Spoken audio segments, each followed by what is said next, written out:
Master your thoughts. Master your life. Everything you see around you was once a thought.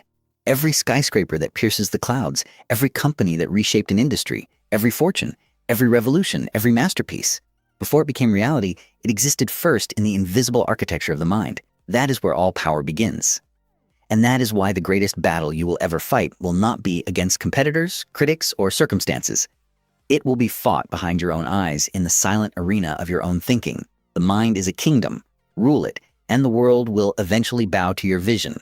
Neglect it, and even the smallest obstacle will feel like a mountain.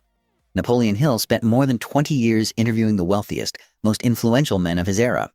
Carnegie, Ford, Edison. Men who did not simply participate in history. They shaped it. And after studying them, after dissecting their habits, their beliefs, their methods, Hill discovered a principle so simple that most people overlook it entirely. They mastered their thoughts before they mastered their circumstances, because the outer world is always a reflection of the inner one. A man who thinks in limitations will live within them. A man who thinks in possibilities will eventually expand beyond them. The seeds of poverty and wealth are planted in exactly the same soil, the human mind. What grows depends entirely on what you cultivate. Most people allow their minds to operate like untended gardens. Weeds of doubt creep in. Vines of fear wrap themselves around ambition.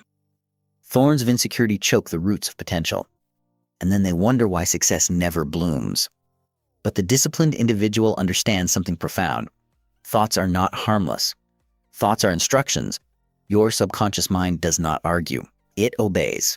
It accepts whatever you repeat with emotion, whatever you affirm with conviction, whatever you dwell upon with consistency. Tell yourself that life is hard, and your mind will search endlessly for evidence. Tell yourself that opportunities are everywhere, and suddenly doors begin appearing where walls once stood. This is not magic. It is law.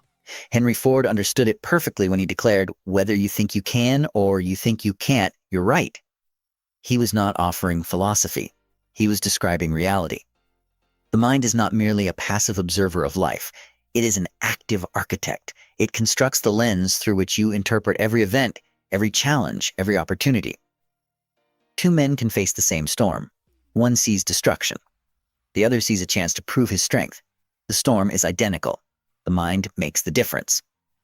That is why mastery begins with awareness. You must become the watcher of your thoughts.